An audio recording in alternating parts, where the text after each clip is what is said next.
টানা বৃষ্টিতে কয়েক জেলায় বন্যার শঙ্কা, বাঁধ নিয়ে আতঙ্কে উপকূলবাসী, রাজধানীর অনেক স্থানে জলাবদ্ধতায় নগরবাসীর ভোগান্তি। সাবেক রাষ্ট্রপতি জিয়াউর রহমানের ৪৪তম শাহাদাত বার্ষিকী আজ।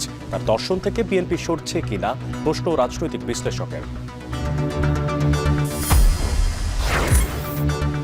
বেসরকারি খাতে যাচ্ছে চট্টগ্রাম বন্দরের পানগাঁও কন্টেইনার টার্মিনাল, লাভজনক না হওয়ায় এমন সিদ্ধান্ত, বলছে কর্তৃপক্ষ। গাজায় অস্থায়ী যুদ্ধবিরতিতে সম্মত ইসরায়েল, এবার হামাসের কাছে পাঠানো হয়েছে যুক্তরাষ্ট্রের প্রস্তাব।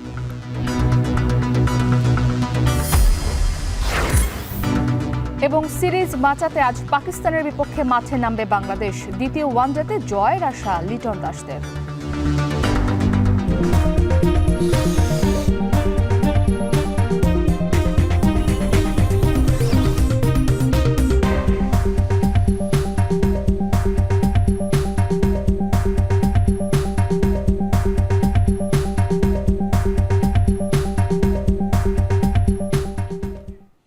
স্বাগত। এখন সকালে পুরো আয়োজন জুড়ে আপনাদের সাথে থাকবো আমরা দুজন, আমি ইসরাত মুক্তি এবং আমি মশিউর অনিক। বঙ্গোপসাগরে সৃষ্ট গভীর নিম্নচাপ উপকূলীয় এলাকা অতিক্রম করলেও এর প্রভাবে কখনো মুষলধারে কখনো বা গুড়ি গুড়ি বৃষ্টি হচ্ছে।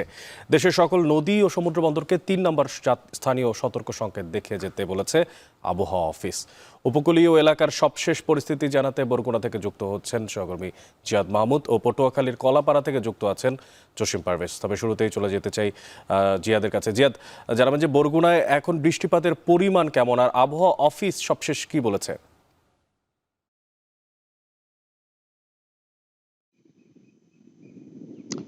অনেক এখন কিন্তু মৃদু হাওয়া বইছে, বৃষ্টিপাত নেই।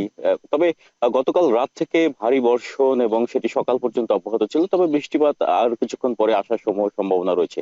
আপনাকে জানিয়ে রাখি যে বড় ধরনের প্রাকৃতিক দুর্যোগের হাত থেকে বেঁচে গেল এই যাত্রায় উপকূল। কেননা আজ মে মাসের শুরু থেকেই যে আবহাওয়া বিশ্লেষক যারা রয়েছেন তারা কিন্তু শঙ্কা করেছিলেন যে মে মাসের শেষের দিকে একটি বা দুটি ঘূর্ণিঝড় সৃষ্টি হতে পারে, এবং প্রতি বছরই দেখা যায় যে মে মাস আসলে উপকূলের মানুষজন তারা আতঙ্কে থাকে, উৎকণ্ঠায় থাকে, কারণ প্রতি বছরই মে মাসে একটার পর একটা প্রাকৃতিক দুর্যোগ লেগেই থাকে উপকূল জুড়ে। তবে এই মাসে যে মৌসুমী বায়ু সেটি সক্রিয় থাকার কারণে কিন্তু, এবং একই সাথে যে গত ২৭ মে এই লঘুচাপটি সৃষ্টি হয়েছিল বঙ্গোপসাগরে, সেটি কিন্তু খুব কাছাকাছি স্থানে হয়েছিল, যার কারণে কিন্তু এই লঘুচাপটি শক্তি সঞ্চার করার তেমন একটা সুযোগ পায়নি, এ কারণে ঘূর্ণিঝড় সৃষ্টি হয়নি। প্রথমে লঘুচাপ, তারপর সুস্পষ্ট লঘুচাপ এবং তারপরে নিম্নচাপ, এবং গতকাল আমরা দেখেছি যে এটি গভীর নিম্নচাপ হয়ে বিকাল ৩টার দিকে খেপুপাড়া এবং সাগরদ্বীপের মধ্য থেকে উপকূল অতিক্রম করেছে।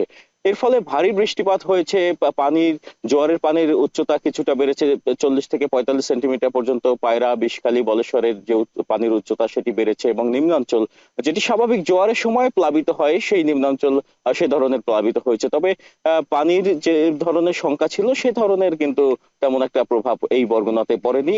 অন্যান্য স্থানে পড়লেও এখানে কিন্তু জীবনযাত্রা এখন কিছুটা স্বাভাবিক হয়েছে বলে আমরা দেখছি। তো একটি বিষয় জানিয়ে রাখি যে মৌসুমী বৃষ্টি বলয় সক্রিয় রয়েছে, এর কারণে কিন্তু আবহাওয়া অধিদপ্তরের যে তথ্য যে ভারী থেকে অতি ভারী বৃষ্টি চলমান থাকতে পারে আগামী দুদিন। এরপরে দুদিনের পরে মানে শনিবার, আগামীকাল থেকে কিংবা রবিবার থেকে কিন্তু এই বৃষ্টি বলয়ও কিছুটা স্থিমিত হবে, এবং বৃষ্টিপাত উপকূলে কিছুটা কমে আসবে বলে আবহাওয়া অধিদপ্তরের যে তথ্য সেটি কিন্তু বলছে। তবে বরগুনার সদরের দু একটি স্থানে গাছ পড়ে ঘরবাড়ি বিনষ্ট হওয়ার খবর কিন্তু আমরা পেয়েছি, কেননা রাত্র থেকে আমরা দেখেছিলাম যে কিছুটা বাতাস কিন্তু বেড়েছে। তবে একটি বিষয় এখানে স্থান ভেদে, যেমন কলাপাড়ায় যে সময় বাতাস বইছে বরগুনায় কিন্তু সে সময় হয়নি, এবং স্থান ভেদে কিন্তু আমরা লক্ষ্য করেছিলাম যে বাতাসের প্রভাব এখানে উপকূল জুড়ে বিরাজ করছে। তো এখন বলা যায় যে আবহাওয়া পরিস্থিতি অনেকটাই শান্ত, এবং বৃষ্টি বলয় সক্রিয় থাকায় সেই বৃষ্টিপাতের সংখ্যা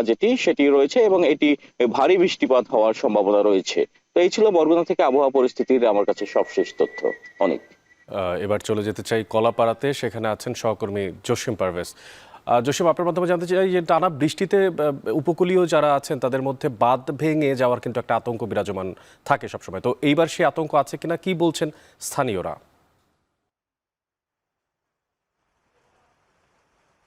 আসলে গভীর নিম্নচাপটি যখন উপকূলীয় অঞ্চলের এই পটুয়াখালীর কলাপাড়া উপজেলার উপর থেকে যখন প্রবাহিত হচ্ছিল গতকাল, তখন কিন্তু প্রবল বেগে ঝড়ো হাওয়া বয়ে যায়। তখন ঝড়ো হাওয়ার সঙ্গে সঙ্গে উপকূলীয় অঞ্চলের সকল নদ নদীর পানি ফুসে ওঠে এবং নিম্নাঞ্চল প্লাবিত হয়। তো নিম্নাঞ্চল প্লাবিত হওয়ার সঙ্গে সঙ্গে কিন্তু মানুষের ভিতরে এক প্রকার আতঙ্ক সৃষ্টি হয়, কেননা জানেন যে এই দুর্যোগকে কেন্দ্র করে আবহাওয়া অধিদপ্তর এবং স্থানীয় প্রশাসন এবং সিটিপি কারোই কোনো প্রচারণা ছিল না। সে কারণে কিন্তু আকস্মিক এভাবে মানে জলোচ্ছ্বাস দেখে মানুষ আতঙ্কিত হয়ে যায় এবং পটুয়াখালী জেলার রাঙাবালী উপজেলার দ্বীপ উপজেলায় সেখানে কিন্তু অনেক অঞ্চলেই অনেক ইউনিয়নেই কিন্তু বেড়িবাঁধ নেই। সেখানে স্বভাবতই ফুসে ওঠা নদ নদীর পানিতে প্লাবিত হয়েছে, বাড়িঘর কিছুটা আংশিক বিধ্বস্ত হয়েছে, উপড়ে পড়েছে ঝড়ো হাওয়ায়, অসংখ্য গাছ এবং আংশিক ক্ষতিগ্রস্ত হয়েছে। এবং আপনাকে জানিয়ে রাখি, পর্যটন কেন্দ্র কুয়াকাটা সমুদ্র সৈকতের বেশ কিছু ক্ষয়ক্ষতি হয়েছে। ক্ষুদ্র যে ব্যবসা বাণিজ্য রয়েছে সে সকল ব্যবসা বাণিজ্য প্রতিষ্ঠানের কিছুটা ক্ষয়ক্ষতি হয়েছে। এছাড়া যে অবকাঠামো কিছু ক্ষয়ক্ষতির খবর আমরা পেয়েছি। এছাড়া যে এখন পর্যন্ত কিন্তু আবহাওয়া অধিদপ্তর আমাদেরকে নিশ্চিত করেছে যে গভীর নিম্নচাপটি উপকূলীয় অঞ্চল অতিক্রম করলেও এখন কিন্তু কিছু গুড়ি গুড়ি বৃষ্টিপাত হচ্ছে। আপনি দেখতেই পাচ্ছেন এখনো কিন্তু মেঘের বিচরণ রয়েছে। আজ দুপুর পর্যন্ত এই মেঘের বিচরণ থাকতে পারে বলে সম্ভাবনার কথা জানিয়েছেন অভিজ্ঞ মহল। আর বৃষ্টিপাত এটি মৌসুমি বৃষ্টিপাত হিসেবেই এখন থেকে বেশি হওয়ার সম্ভাবনার কথা বলেছে। তো এক কথা বলা যায় যে উপকূলীয় অঞ্চলের মানুষ কিন্তু রাতে যতটা প্রত্যাশা করেছিল যে জোয়ারের পানিতে প্লাবিত হবে, কিন্তু জোয়ার অতটা অস্বাভাবিক ছিল না, স্বাভাবিক ছিল, যেহেতু বাতাসের তীব্রতা ছিল না। এবং এক কথা বলা যায় যে উপকূলীয় অঞ্চলের মানুষ রাতে স্বস্তিতে রাত কাটিয়েছে।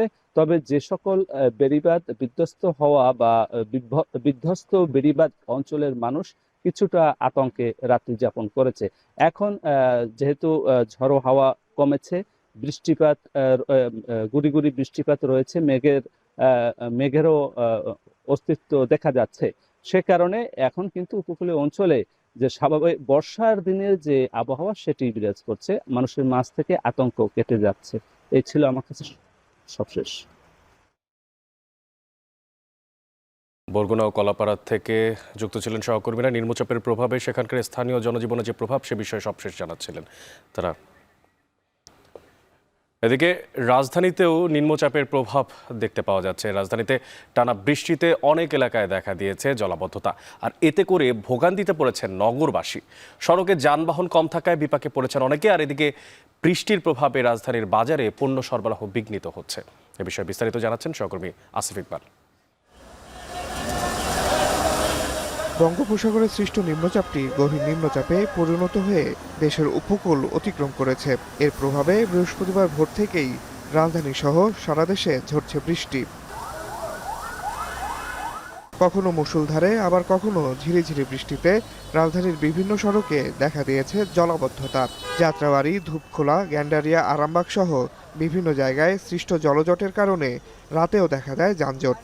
সড়কের খানাখন্দ ও বড় বড় গর্তে বৃষ্টির পানি জমে বাড়ে নগরবাসীর দুর্ভোগ। রাতের ঢাকায় জমাট পানিতে রাস্তার মাঝখানে গাড়ি বন্ধ হয়ে বিড়ম্বনায় পড়তে হয় অনেককে। এছাড়া দীর্ঘক্ষণ অপেক্ষা করে পাওয়া যায়নি যানবাহন, সাথে ছিল বাড়তি ভাড়া আদায়ের অভিযোগ। পানিতে হঠাৎ ইঞ্জিনটা প্রবলেম দেখাইছে, এটাই এখন সমস্যার কারণে আমরা বন্ধ করে রাখছি। প্রায় 1 ঘন্টা হলে এখানে দাঁড়িয়ে আছি। আজকে যে ভাড়াটা চাচ্ছে সেটা সিএনজি, আমি একটু আগে সিএনজি বললাম, সে 5 থেকে 600 টাকা চাইলো আমার থেকে।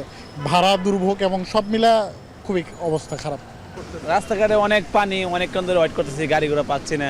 বৃষ্টির প্রভাব পড়েছে রাজধানীর কারওয়ান বাজারেও। টানা বৃষ্টির কারণে ব্যাহত স্বাভাবিক কার্যক্রম। তবে বৃষ্টি উপেক্ষা করেই দৈনন্দিন কাজ চালিয়ে যান শ্রমিকরা। বিক্রেতারা জানান, বৃষ্টি আর সড়কের নানা অসুবিধায় আড়তে সরবরাহ কমার পাশাপাশি কমেছে পাইকারি ক্রেতাদের সংখ্যাও। গাড়ি ভাড়া কালকে দিছে 1000 টাকা ভাড়া, আজকে ডাবল বাড়াবে 2000 টাকা গাড়ি ভাড়া, তাও আসতে চায় না। পাইকার কম, বৃষ্টি বাদল, গাড়িগুলো আসতে পারতেছে না, জায়গায় জায়গায় রাস্তাঘাটে পানি। সারাদিন বৃষ্টি হয়েছে, পাইকার যা গতকালকে মাল টাল নিছে তা বিক্রি করতে পারে নাই, তার জন্য তারা আর আসে নাই। টানা বৃষ্টির প্রভাবে কাঁচা পণ্যের সরবরাহ বিঘ্নিত হতে থাকলে বাজারে এর প্রভাব পড়বে বলে শঙ্কা ব্যবসায়ীদের। আসিফ ইকবাল খান, এখন, ঢাকা। এদিকে এই বৃষ্টি বলয়কে ঝুমুল নাম দিয়েছেন বেসরকারি কোনো পর্যবেক্ষক দল। এই গভীর নিম্নচাপের অবশ্য কালবৈশাখী বা বড় ধরনের ঘূর্ণিঝড় হওয়ার কোনো শঙ্কা নেই। তবে বন্যার শঙ্কা থেকে রয়েছে সিলেট, ময়মনসিংহ, চট্টগ্রাম ও কক্সবাজারের বন্যাপ্রবণ এলাকায়। আরও জানাবেন আজহার লিমন।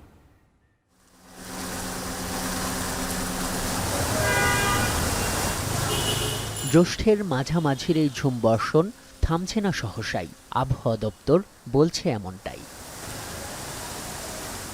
মৌসুমের এই বৃষ্টিতে টুইটম্বুর দক্ষিণের নদীগুলো উপচে ভাসিয়েছে কারো কারো শেষ সম্বল মাছের ঘের। একই ধারা ঝরছে উত্তরে, সীমান্তে, পাহাড়ে। সমতলে নগর জীবনও ভিজে চুপচুপ। দূর গ্রামের ফসলের ক্ষেতগুলোতেও অলসতা, অবিরাম বৃষ্টিতে জুবুথুবু। গৃহস্থর ঘরে ঘরে আরোপিত অবসর। বেসরকারি আবহাওয়া পর্যবেক্ষকরা একে একটু কাব্যিক সুরেই ডাকছেন। ঝুমুল বলছেন পুরো সপ্তাহের অধিকেই বৃষ্টি বলয়কে। যদিও আবহাওয়া দপ্তরের হিসাবে এটি চলবে 5 দিন ধরে। জুনের 2 তারিখ থেকে কমতে থাকবে এই লঘুচাপের প্রভাব। তবে এই সময়টিতে যে বৃষ্টি ও বজ্রসহ বৃষ্টি হতে পারে সেই কথার সঙ্গে সরকারি বেসরকারি পক্ষ মোটামুটি একমত এর এলাকা ভিত্তিক সক্রিয়তা নিয়ে। যেমন বলা হচ্ছে, এই কয়দিনে মৌসুমী বৃষ্টি বলয়টি সবচেয়ে বেশি সক্রিয় থাকবে সিলেট, রংপুর, ময়মনসিংহ, ঢাকা, বরিশাল ও চট্টগ্রাম বিভাগে। এর চেয়ে একটু কম দেখা দেবে রাজশাহী ও খুলনা বিভাগে। তবে এই ঝুমুলের কারণে যে সারা দেশের প্রতিটি এলাকাতেই তুমুল বৃষ্টি হবে, এটা অস্বীকার করছে না কেউ। দক্ষিণ অঞ্চল আগে কিছুটা ক্লিয়ার হবে, তারপরে উত্তর অঞ্চল, তারপর ধীরে ধীরে সারা দেশে ক্লিয়ার হয়ে যাবে। টানা বৃষ্টির কারণে দিন রাত যে শীত অনুভূতি হবে, তার কারণ তাপমাত্রা অপরিবর্তিত থাকবে। বৃষ্টিপাতের কারণে অস্থায়ীভাবে দমকা, ঝোড়ো হাওয়া সহ হালকা মাঝারি বর্ষণের কথা বললেও কাল বৈশাখী বা বড় ধরনের কোনো ঝড়ের যে শঙ্কা নেই, তাও জানাচ্ছেন পর্যবেক্ষকেরা। তবে শঙ্কামুক্ত বৃষ্টি বিলাসের ভাগ্য হবে না উত্তর আর দক্ষিণের জনপদের মানুষগুলোর। বাঁধ ভাঙার খবর এসেছে সাগর পাড়ের অনেক জেলা থেকে। বন্যার শঙ্কায় আছে রংপুর, ময়মনসিংহ, সিলেট ও চট্টগ্রামের কিছু নিচু এলাকা। এই তালিকায় আরও আছে কুড়িগ্রাম, খাগড়াছড়ি, কক্সবাজার, চট্টগ্রাম, বান্দরবান ও এর আশপাশের বন্যাপ্রবণ এলাকা। বৃষ্টি বলয়ে ঢাকায় টানা 6 দিন ধরে 180 থেকে 220 মিলিমিটার পর্যন্ত বৃষ্টির পূর্বাভাস করা হয়েছে। সারা দেশে বয়ে চলা এই বলয়ের প্রভাবে সবচেয়ে বেশি বৃষ্টি হওয়ার পূর্বাভাস করা হয়েছে সিলেটে 400 মিলিমিটার। আজহার লিমন, এখন, ঢাকা। বাংলাদেশের সাবেক রাষ্ট্রপতি জিয়াউর রহমানের 44তম শাহাদাত বার্ষিকী আজ। 1981 সালের 30 মে চট্টগ্রামের সার্কিট হাউসে বিপদগামী কিছু সেনা সদস্যদের হাতে হত্যাকাণ্ডের শিকার হন তিনি। স্বাধীনতা পরবর্তী সময়ে রাজনীতির যে টালমাটাল পরিস্থিতি, তার মধ্যেই সেনাপ্রধান থেকে রাষ্ট্রপতির দায়িত্ব নেন তিনি। পরবর্তীতে বহুদলীয় গণতন্ত্র ফিরিয়ে এনে প্রতিষ্ঠা করেন বাংলাদেশ জাতীয়তাবাদী দল, যা এখন বিএনপি নামে পরিচিত। রাজনৈতিক বিশ্লেষকরা বলেন, দেশের রাজনীতিতে জাতীয়তাবাদের সূচনা ও আধিপত্যবাদের বিরুদ্ধে অবস্থানের কারণেই জনপ্রিয়তার শীর্ষে ওঠেন সাবেক এই রাষ্ট্রপতি জিয়াউর রহমান। বাকিটা জানাচ্ছেন জাওয়াত মাহমুদ। 1971-এ মহান মুক্তিযুদ্ধের মধ্য দিয়ে গণতান্ত্রিক ও মানবিক মৌলিক আকাঙ্ক্ষা নিয়ে স্বাধীন সার্বভৌম বাংলাদেশের অভ্যুদয় ঘটলেও 75 পর্যন্ত বাংলাদেশ মুখোমুখি হয় দুর্ভিক্ষ ও গণতন্ত্রহীনতার। শেখ মুজিবুর রহমান হত্যাকাণ্ডের পর টালমাটাল রাজনৈতিক পরিস্থিতি সামলাতে 75-এর 7ই নভেম্বর সেনাপ্রধান হিসেবে দায়িত্ব নেওয়ার মধ্য দিয়ে আলোচনার কেন্দ্রে আসেন মেজর জিয়াউর রহমান। পরবর্তীতে 77 সালে রাষ্ট্রপতি হিসেবে দায়িত্ব গ্রহণ করে চলে আসেন ক্ষমতার কেন্দ্রে। বাকশালের বিপরীতে ফিরিয়ে আনেন বহুদলীয় গণতন্ত্র।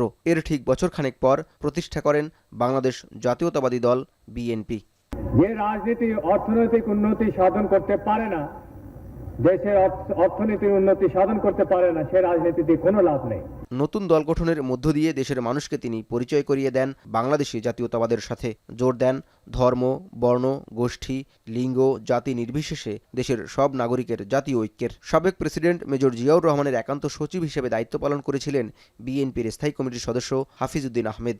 জিয়াউর রহমানের জাতীয়তাবাদ নিয়ে তিনি বলেন, মুক্তিযুদ্ধ পরবর্তী সময়ে ভারতীয় আধিপত্যবাদ প্রভাব বিস্তার করায় দেশের মানুষের মধ্যে যে শঙ্কা ও রাজনৈতিক সংকট তৈরি হয়েছিল সেটি মোকাবেলায় জাতীয়তাবাদী রাজনীতির সূচনা করেছিলেন মেজর জিয়া। আধিপত্যবাদের হাত থেকে মুক্ত করে একটি স্বাধীন সার্বভৌমত্ব বাংলাদেশ প্রতিষ্ঠার জন্যই তিনি বাংলাদেশি জাতীয়তাবাদের প্রচলন করেন। একটি তীক্ষার পর ৭১ সালে আমরা একটা স্বাধীন জাতি পেয়েছি, একটি সাধারণ মানুষের সংগ্রামের ফলেই পেয়েছি।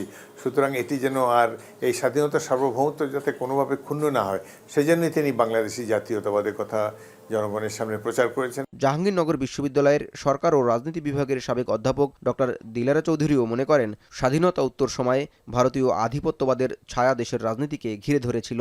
এর বিরুদ্ধেই মেজর জিয়া অবস্থান নেয় জনমানুষের নেতায় পরিণত হন। আমরা একটা স্বাধীন সার্বভৌম জাতি, আমরা ইন্ডিয়ার সঙ্গে বন্ধুত্ব করব, কিন্তু আমরা আধিপত্য মেনে নেব না। এই স্বপ্নটা, এটাই জিয়াউর রহমানের পলিটিক্সের মেইন, আমি বলবো যেটা বলে ক্রাক্স, কেন্দ্রবিন্দু, এবং সেটার উপর ভর করে উনি জাতীয়তাবাদের ডেফিনেশন দিয়েছেন বাংলাদেশি। তবে জিয়াউর রহমানের রাজনৈতিক দর্শন ও আধিপত্যবাদী অবস্থান থেকে বিএনপি সরে আসছে কিনা সে প্রশ্নও রাখেন ডক্টর দিলারা চৌধুরী। আওয়ামী লীগের যে রাজনীতি, ইন্ডিয়াকে তোষণ করা, ইন্ডিয়ার মানে একটা প্র্যাকটিক্যালি একটা করদরাজ্য হয়ে যাওয়া, এটার বিরুদ্ধে প্রোটেস্ট করতে পারবো। এবং আমরা এই দলটা যখন সরকার গঠন করবে তখন আমরা ইন্ডিয়ান আধিপত্যর কাছ থেকে বেরিয়ে আসব। কিন্তু এখনকার যে বিএনপি, এই বিএনপিকে আমি চিনি না। বিএনপির বর্ষীয় নেতা ডক্টর খন্দকার মোশাররফের দাবি, তাদের দলের প্রতিষ্ঠাতা জিয়াউর রহমানের আদর্শ ও আধিপত্যবাদ বিরোধী অবস্থান ধারণ করে রাজনীতি করছেন তারা, আর সে কারণেই এখনও ষড়যন্ত্রের শিকার হচ্ছে বিএনপি। আধিপত্যবাদের বিরুদ্ধে অবস্থান নেয় ১৯৮১ সালের ৩০ মে চট্টগ্রামের সার্কিট হাউজে বিপথগামী সেনা সদস্যের হাতে জিয়াউর রহমান হত্যাকাণ্ডের শিকার হয়েছেন বলেও মনে করেন জ্যেষ্ঠ রাজনীতিবিদ। জিয়াউর রহমানকে প্রকৃতপক্ষে হত্যা করা হয় দেশি বিদেশি ষড়যন্ত্রের কারা ষড়যন্ত্র করেছে, যারা বাংলাদেশের ভালো চায় না, অর্থাৎ বাংলাদেশি জাতীয়তাবাদের ভিত্তিতে বাংলাদেশকে ভালোবেসে এবং আন্তরিক দেশপ্রেম দিয়ে বাংলাদেশকে এগিয়ে না যাবে, এটা যারা পছন্দ করে নেয়। সাবেক রাষ্ট্রপতি জিয়াউর রহমানের বহুদলীয় গণতন্ত্র, জাতীয়তাবাদ ও সাম্রাজ্যবাদ বিরোধী অবস্থান দেশের ভবিষ্যৎ রাজনীতির গতিপথ নির্ধারণে অগ্রণী ভূমিকা রাখবে বলে মনে করছেন অনেক রাজনৈতিক বিশ্লেষক। সময় এসেছিল জিয়াউর রহমান কূটনৈতিক। জাওয়াদ মাহমুদ, এখন, ঢাকা। রংপুরে জাতীয় পার্টির চেয়ারম্যান জি.এম. কাদেরের আগমন ঘিরে উত্তেজনা রূপ নেয় সহিংসতায়। মুখোমুখি অবস্থানে ছাত্র জনতা ও জাতীয় পার্টি। বৃহস্পতিবার রাত ৯টার দিকে মিছিল নিয়ে সেনপাড়ায় জি.এম. কাদেরের বাসভবনের দিকে রওনা হয় বিক্ষুব্ধ ছাত্র জনতা। আন্দোলনকারীদের অভিযোগ, উস্কানিমূলক বক্তব্য দিয়ে দেশের পরিস্থিতি অস্থিতিশীল করার চেষ্টা করছে জাতীয় পার্টি। আওয়ামী লীগের সহযোগী হিসেবে জি.এম. কাদেরকে গ্রেপ্তার ও জাপার রাজনৈতিক কর্মকাণ্ড নিষিদ্ধের দাবি জানান তারা। অন্যদিকে রংপুর সিটি কর্পোরেশনের সাবেক মেয়র ও জাতীয় পার্টির কো চেয়ারম্যান মুস্তাফিজুর রহমান মোস্তফা এই আন্দোলনকে সন্ত্রাসী কর্মকাণ্ড আখ্যা দিয়ে আইনি পদক্ষেপ নেওয়ার হুঁশিয়ারি দেন। এ সময় জি.এম. কাদেরের বাসভবনের সামনে মোটরসাইকেলে আগুন দেয় আন্দোলনকারীরা।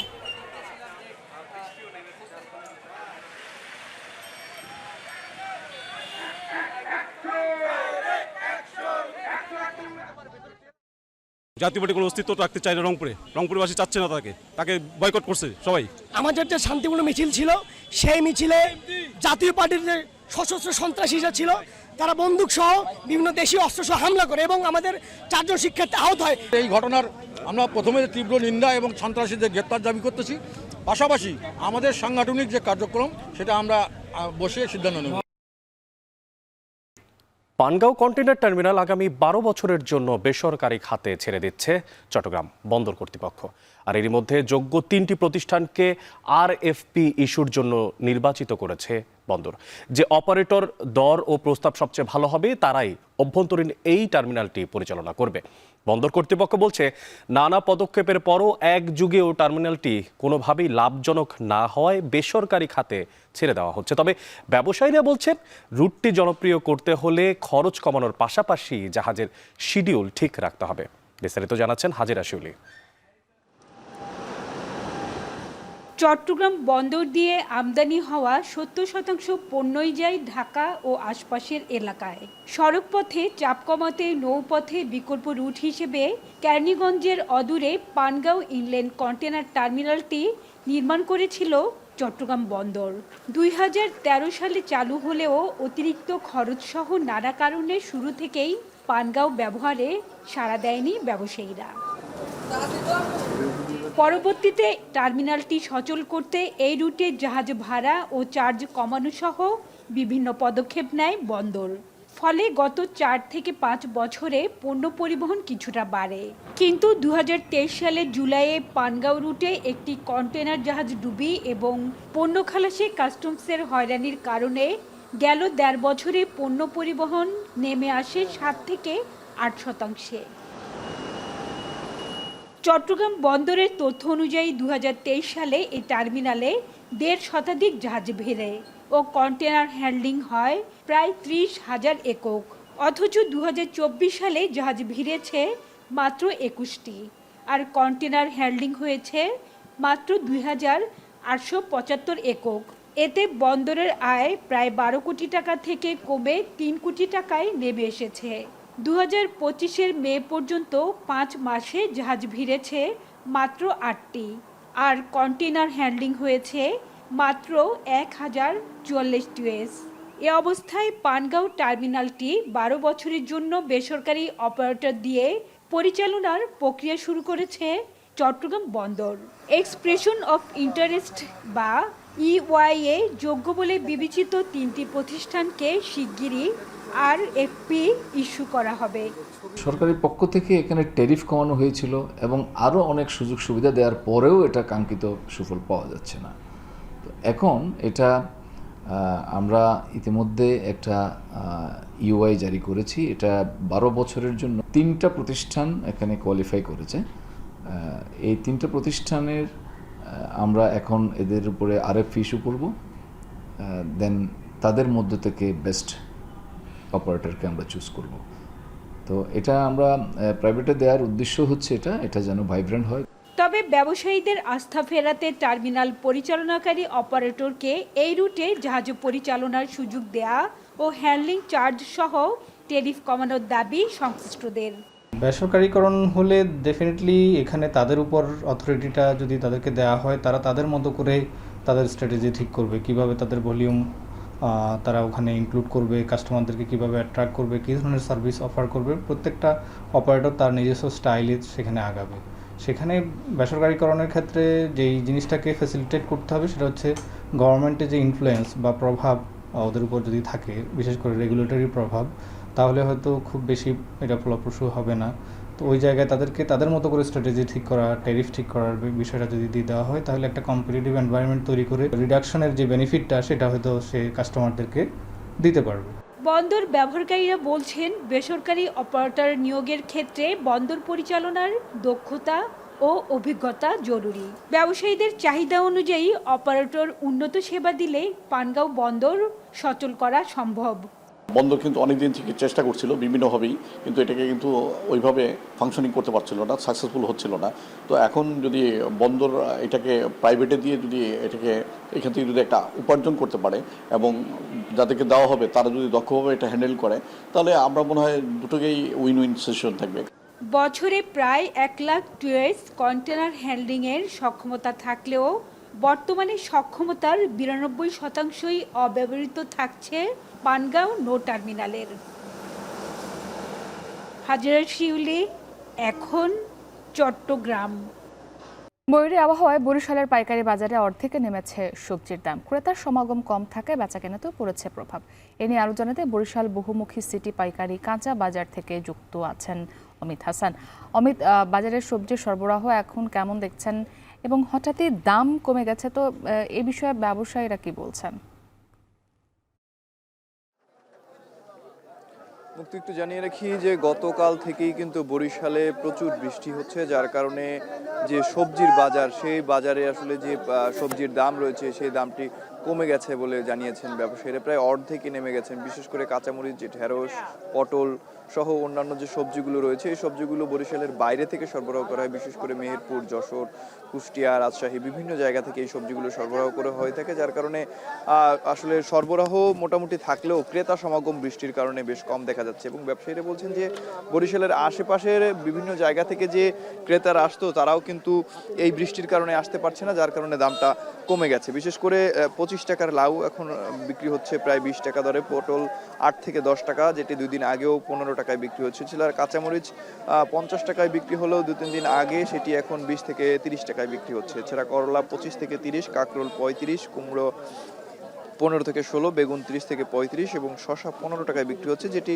2 দিন আগেও 26 টাকায় বিক্রি হচ্ছিল। এছাড়া লতি 25 টাকা, ঝিঙা 20 টাকা, ঢেঁড়স 10 থেকে 15 টাকা, লাফা 30 টাকা। এছাড়া কাঁচা আম 20 টাকায় বিক্রি হচ্ছে পাইকারি বাজারে। এবং এর প্রভাবটা কিছুটা পড়ছে খুচরা বাজারেও যদি বলি যে আসলে এখানে যেহেতু দাম কমে যাচ্ছে, খুচরা বাজারেও কিছুটা কম দামেই ক্রেতারা কিনতে পারছেন। এবং এখানকার যারা ব্যবসায়ী রয়েছেন তারা বলছেন যে বৃষ্টির কারণে কিন্তু সবজির দামটা কমে গেছে এবং ক্রেতা সমাগমও বেশ কম, যার কারণে বেচা কেনাও 2 দিন আগের তুলনায় আজকে বেশ কম। এবং দেখা যাচ্ছে ডেকে ডেকে আনলেও আসলে ক্রেতা খুঁজে পাওয়া যাচ্ছে না, এরকম একটা অবস্থা। এবং অন্যান্য স্বাভাবিক সময়ের কথা যদি বলি, এই সময়টিতে কিন্তু এই বরিশালের এই পাইকারি বাজারটিতে ক্রেতাদের সমাগমে মুখরিত থাকে এবং প্রচুর ক্রেতা সমাগমের জন্য হাঁটা দায় হয়ে যায়। সেখানে কিন্তু আজকে ক্রেতা সমাগম নেই বললেই চলে এবং এতই কম যে সবজির যে সরবরাহ সেটি স্বাভাবিক থাকলেও ক্রেতা পাওয়া যাচ্ছে না, এরকম একটি অবস্থা। এবং বরিশালের বাইরের বিভিন্ন জায়গা থেকে যে ক্রেতারা আসলে এখান থেকে বাজার করে থাকেন কিংবা পাইকাররা আসেন, সেই পাইকারদের উপস্থিতিও কম, যার কারণে বেচা কেনাও কমে গেছে বলে জানিয়েছেন এখানকার যারা ব্যবসায়ী রয়েছেন তারা। এবং সবজির সরবরাহ মোটামুটি স্বাভাবিক রয়েছে। এবং 2-1 ক্রেতার সাথে আমরা কথা বলেছি, তারা বলছেন যে বৃষ্টির কারণে আসলে বেচা কেনা ব্যবসা বাণিজ্য খারাপ, তবে তাদের যে দামটিতে আসলে কিনতে হচ্ছে সেই দামটি এখন তুলনামূলক কম রয়েছে এবং স্বাভাবিকভাবেই তারা আসলে কিন্তু সবজি সরবরাহ কিংবা সবজি কেনাকাটা করতে পারছেন। এবং আরেকটু যদি জানিয়ে রাখি যে বরিশালে গতকাল থেকেই কিন্তু কখনো মাঝারি আকারে কখনো গুড়ি গুড়ি বিভিন্নভাবে কিন্তু বৃষ্টি পড়ছে এবং এই বৃষ্টির কারণেই কিন্তু আজকে বরিশালের যে পাইকারি বাজারটি রয়েছে ছুটির দিনে সেই বাজারটি মুখরিত থাকার কথা থাকলেও আজকে কিন্তু ক্রেতা শূন্য অবস্থায় বেচাকেনা হচ্ছে বলে জানিয়েছেন ব্যবসায়ীরা। তো বরিশালের পাইকারি কাঁচা বাজার থেকে এই ছিল আমার কাছে সর্বশেষ মুক্তি। অমিত হাসান যুক্ত ছিলেন বরিশাল থেকে। বগুড়ার যমুনা চরাঞ্চলে এবার ভুট্টার বাম্পার ফলন হয়েছে, যা পোলট্রি খাতে কমিয়েছে আমদানি নির্ভরতা। তবে নিম্নমানের বীজ ও সার নিয়ে ক্ষোভ রয়েছে চাষিদের। কৃষি বিভাগের দাবি, পরিস্থিতি মোকাবিলায় কঠোর নজরদারি চলছে। সাইফুল সাগরের ছবিতে আরও জানাবেন রাজীব সেলিম। নদী ভাঙনের কারণে প্রতি বছরই বদলায় চরাঞ্চলের চিত্র। এবার বগুড়ার সারিয়াকান্দি উপজেলার যমুনার চরে জেগেছে প্রায় 13,000 হেক্টর ফসলি জমি। এর মধ্যে কেবল ভুট্টার আবাদি হয়েছে 9,000 হেক্টরের বেশি জমিতে। পুরো জেলায় এই ফসলের আবাদ হয়েছে প্রায় 18,000 হেক্টর জমিতে, যার অর্ধেকই চরাঞ্চলে। হলুদ স্বর্ণখ্যাত ভুট্টা এখন ঘরে তুলতে ব্যস্ত সময় পার করছেন চরাঞ্চলের চাষিরা। পলিমাটির উর্বরতা আর অনুকূল আবহাওয়ায় বিঘা প্রতি ফলন হয়েছে 40 থেকে 50 মণ পর্যন্ত। উৎপাদন খরচ 15 থেকে 20,000 টাকা হলেও বিক্রি করে মিলছে দ্বিগুণেরও বেশি অর্থ। এবার তাও বিঘা 40-45, এবার ভুট্টার ফলন ভালো হয়েছে। খরচের চেয়ে তো লাভ আছে আর কি, যত খরচে আপনার লাভ আছে। ফলন ভালো, বেচা কিনি মনে করেন 1100 টাকা দর, খরচা হলে মনে হয় 15-16,000 টাকা। পোলট্রি ফিড উৎপাদনের প্রধান কাঁচামাল এই ভুট্টা। জেলার ফিড মিলগুলোতে এখন চাহিদার বড় অংশের যোগান দিচ্ছে যমুনার চরাঞ্চলের কৃষকরাই। তবে কিছু কৃষকের অভিযোগ, বাজারে নিম্নমানের বীজ, ভেজাল সার আর কীটনাশকের ছড়াছড়িতে ক্ষতিগ্রস্ত হচ্ছেন তারা। একই খরচে কেউ পেয়েছেন অর্ধেকেরও কম ফলন। এই বীজটার মধ্যে মানে আমার 3 জাতের বীজ, এক প্যাকেটের মধ্যে 3 জাতের বীজ হয়েছে। আমার কয়া দিয়েছে যে 40 মণ হারে হবে, সেই বীজ আমার 25 মণ হারে নামতেছে না ভুট্টা। আর এই বীজটা করছে এখন 2 নম্বর প্যাকেটে রেখে দিয়েছে 77 বীজ, হয়ে গেছে 77-4।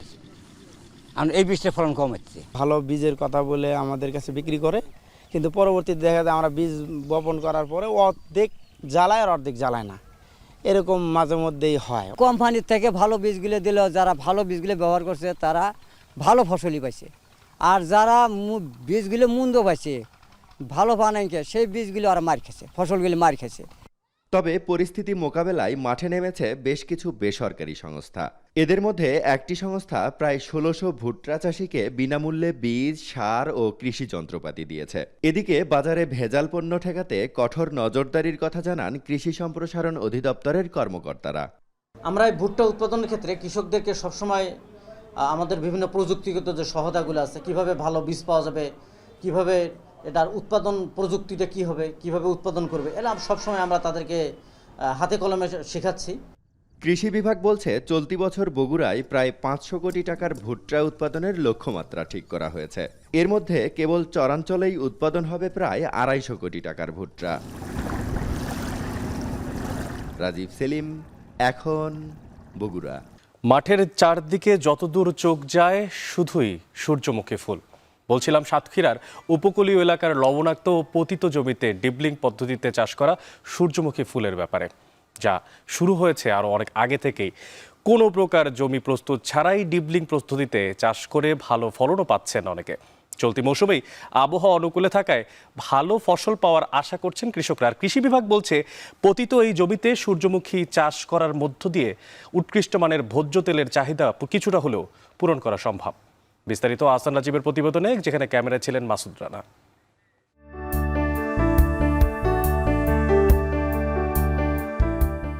মাঠের চারিদিকে যতদূর চোখ যায় সবটাই সূর্যমুখী ফুলের সমারোহ। নয়নভিরাম এই দৃশ্য দেখতে দূর দূরান্ত থেকে ছুটে আসছেন অনেকেই। গত কয়েক দশক ধরেই লবণাক্ততার কারণে সাতক্ষীরার উপকূলীয় এলাকার জমিতে কমেছে চাষাবাদ। যদিও এবার প্রথমবারের মতো ডিবলিং পদ্ধতিতে সূর্যমুখী ফুলের চাষ করছেন কৃষকরা। এখানে চাষাবাদের বিশেষ কোনো সুযোগ সুবিধা নেই, তো সেহেতু এই ডিপলিং পদ্ধতিতে সূর্যমুখী চাষাবাদ করেছি পরীক্ষামূলকভাবে। এবছর লাগাইয়ে দেখতেছি যে কেমন কি হয়। তেল তো বাঙাইছি অল্প কিছু, তো খুব সুন্দর, খেতেও খুবই ভালো। সূর্যমুখী চাষ লাভজনক ও সম্ভাবনাময়, এমনকি এটি মাটির লবণাক্ততাও সহ্য করতে পারে। অন্য ফসলের চেয়ে সহজলভ্য ও উৎপাদন খরচ কম হয় উপকূলীয় এলাকার কৃষকেরা আগ্রহী হচ্ছেন সূর্যমুখী চাষে। আর অনেক মানুষ এখানে ফুল দেখতেও আসে আর ছবিও তুলে নিয়ে যায়। প্রত্যেকটা গাছেই তো ফুল আছে এবং বীজের পরিমাণ খুব বেশি হবে এবং তেলের পরিমাণটা খুব বেশি হবে গাছে। কৃষি কর্মকর্তারা জানান, লবণ সহিষ্ণু ফসল হওয়ায় ডিবলিং পদ্ধতিতে মাত্র ২ থেকে ৩টি সেচ দিয়ে সূর্যমুখী চাষ সম্ভব। প্রথমবারের মতো খুলনার সাহস ইউনিয়নের সূর্যমুখীর পরীক্ষামূলক চাষ করেছে এবং এই গবেষণাটি পরিচালিত হচ্ছে পার্টনার প্রোগ্রামের অর্থায়নে। আমরা আশা করছি এর ফলে ফসলের নিবিড়তা বা ক্রপিং ইন্টেন্সিটি বাড়বে এবং ভোজ্য তেলের চাহিদা পূরণ হবে। এখানে কৃষকগণ লবণাক্ত এরিয়ায় এই ফসলটা নির্বিঘ্নে চাষ করতে পারে, পানি সেচও তেমন প্রয়োজন হয় না এবং এতে ফলনও ভালো পায়। তবে অসুবিধা হলো তাদের বীজের প্রাপ্যতা। চলতি মৌসুমে সাতক্ষীরার ১০৭ হেক্টর জমিতে সূর্যমুখীর চাষ হয়েছে, যার আনুমানিক বাজার মূল্য অন্তত ৮৫ লাখ টাকা। এখন সাতক্ষীরা।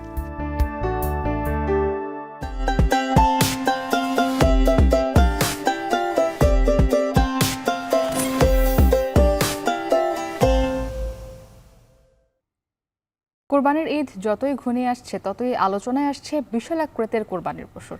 ঢাকার ধামরাই একটি ষাঁড় এরই মধ্যে উঠে এসেছে আলোচনায়। এই পশুর নাম রাখা হয়েছে সান্ডা। এটির দাম হাঁকা হয়েছে ১৫ লাখ টাকা। অনেকেই আসছেন গরুটি দেখতে। হুমায়ুন কবিরের প্রতিবেদন।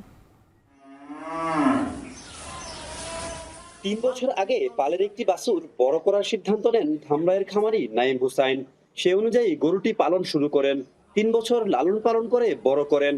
বর্তমানে কালো রঙের ফ্রিজিয়ান জাতের ৬.৫ ফুট উচ্চতার ষাঁড়টির ওজন ৩১ মণ আর দৈর্ঘ্য ১০ ফুট। খামারি নাইম জানালেন, প্রচন্ড গরমের কারণে গরুটিকে প্রতিদিন ৩ থেকে ৪ বার গোসল করাতে হয়। মশার কামড় থেকে রক্ষায় গোয়াল ঘরে মশানাশক স্প্রে করা সহ দিনভর রাখা হয় ফ্যানের বাতাসে। খাওয়ানো হয় খৈল, ভেজানো ছোলা, ভুট্টা, গমের ভুসি, কুমড়া ও তাজা ঘাস। এজন্য প্রতিদিন খরচ করতে হয় ৫০০ থেকে ৭০০ টাকা। ভালো দামে গরুটি বিক্রির প্রত্যাশা তার। যে ক্রয় করবে তার জন্য একটি আকর্ষণীয় একটা গিফট রয়েছে। তা হইলো আমি ছোটবেলা থেকে একটি ছাগল পালন করতেছি, যার নাম আমি রেখেছি পান্ডা। এদিকে বিশালাকার ষাঁড়টি এলাকা জুড়ে রীতিমতো আলোচনা তৈরি করেছে। নিয়মিত গরুটি দেখতে আসছেন দর্শনার্থীরা। আজকাল ফেসবুকে ভাইরাল ষাঁড়া, গরুর নামও ষাঁড়া। আসলে আমি আইসা দেখলাম গরুটা আসলে অনেক বড়। এটি অনেক আকর্ষণীয় একটি নামও হয়েছে এবং আইসা দেখলাম গরু অনেক বড়। এর জন্য আমি অনেক দূর থেকে আসছি এই গরুটি দেখার জন্য। গরুটাকে সম্পূর্ণ প্রাকৃতিক খাবারে বড় করা হয়েছে, এটার মধ্যে কোনো ভেজাল নাই। এবছর কুরবানির ঈদকে সামনে রেখে ধামরাইয়ের খামারি সহ প্রান্তিক কৃষকরা কয়েক হাজার গরু লালন পালন করেছেন। কুরবানির পশুর ভালো দাম পাওয়ার আশা তাদের। হুমায়ুন কবির, এখন ধামরাই। বাংলাদেশ থেকে বৈধ পথে শ্রমিক আনা ও বিনিয়োগ বাড়ানোর লক্ষ্যে ইতালির রোমে এক বিশেষ বিজনেস সেমিনারের আয়োজন করেছে ব্যবসায়িক সংস্থা কনফিমেয়া। ভূমধ্যসাগর থেকে বঙ্গোপসাগর সেতু বন্ধনের সুযোগ শীর্ষক এই সেমিনারে বাংলাদেশের সম্ভাবনাময় বিভিন্ন দিক নিয়ে আলোচনা করছেন বক্তারা। এছাড়াও বৈধ অভিবাসন, বাণিজ্য ও বিনিয়োগ সহ বিভিন্ন বিষয়ে বাংলাদেশ সম্পর্কে আগ্রহ প্রকাশ করছেন তারা। ইতালি থেকে বিস্তারিত জানাচ্ছেন মনিরুজ্জামান মনির। ইউরোপের অন্যতম শক্তিশালী অর্থনৈতিক দেশ ইতালি শ্রমিক ঘাটতি মেটাতে বিগত কয়েক বছর ধরেই কাজ করছে দেশটির সরকার।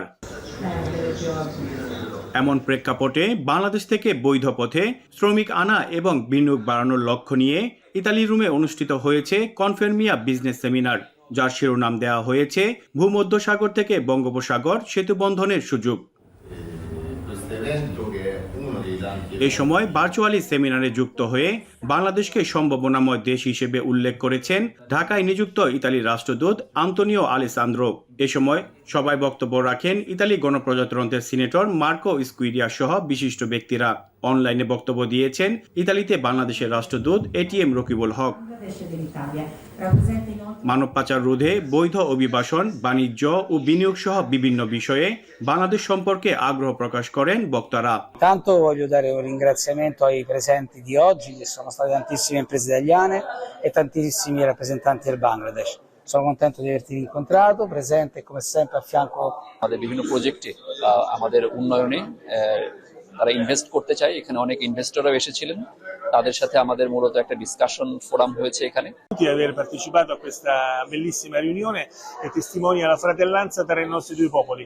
Ho sempre ricordato che il rosso e il verde. আয়োজকদের কর্মপরিকল্পনা বাস্তবায়িত হলে বাংলাদেশের শ্রমবাজার আরও প্রসারিত হবে বলে আশা করছেন প্রবাসী কমিউনিটির সদস্যরা। আমি মনে করি এ ধরনের প্রকল্প যদি বাস্তবায়িত হয় তাহলে বাংলাদেশ থেকে যারা ইতালিতে এসে কাজ করতে আগ্রহী তারা সুযোগ পাবেন বলে মনে করি।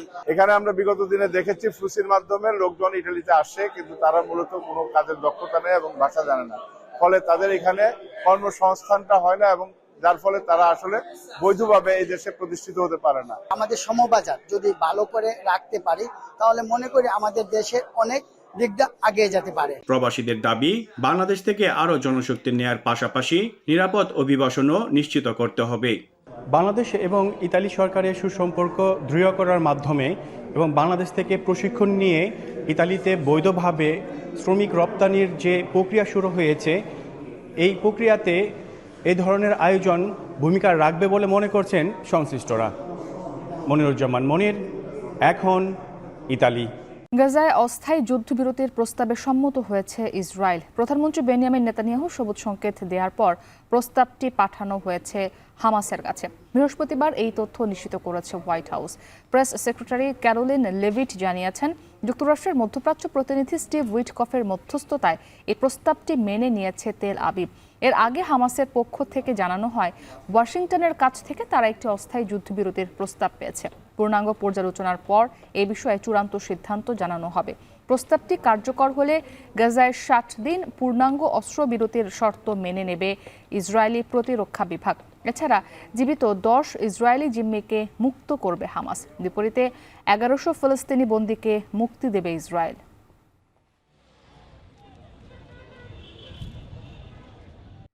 এরই মাধ্যমে শেষ করছি এখন সকাল।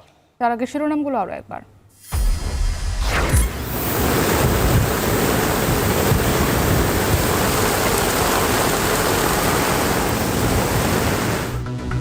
টানা বৃষ্টিতে কয়েক জেলায় বন্যার শঙ্কা, বাঁধ নিয়ে আতঙ্কে উপকূলবাসী, রাজধানীর অনেক স্থানে জলাবদ্ধতায় নগরবাসীর ভোগান্তি। সাবেক রাষ্ট্রপতি জিয়াউর রহমানের ৪৪তম শাহাদাত বার্ষিকী আজ। তার দর্শন থেকে বিএনপি সরছে কিনা প্রশ্ন রাজনৈতিক বিশ্লেষকের। বেসরকারি খাতে যাচ্ছে চট্টগ্রাম বন্দরের পানগাঁও কন্টেইনার টার্মিনাল, লাভজনক না হয় এমন সিদ্ধান্ত বলছে কর্তৃপক্ষ।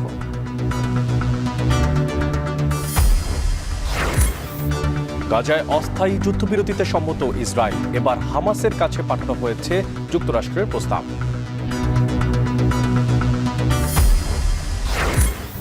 এবং সিরিজ বাঁচাতে আজ পাকিস্তানের বিপক্ষে মাঠে নামবে বাংলাদেশ, দ্বিতীয় ওয়ানডেতে জয়ের আশা লিটন দাসদের।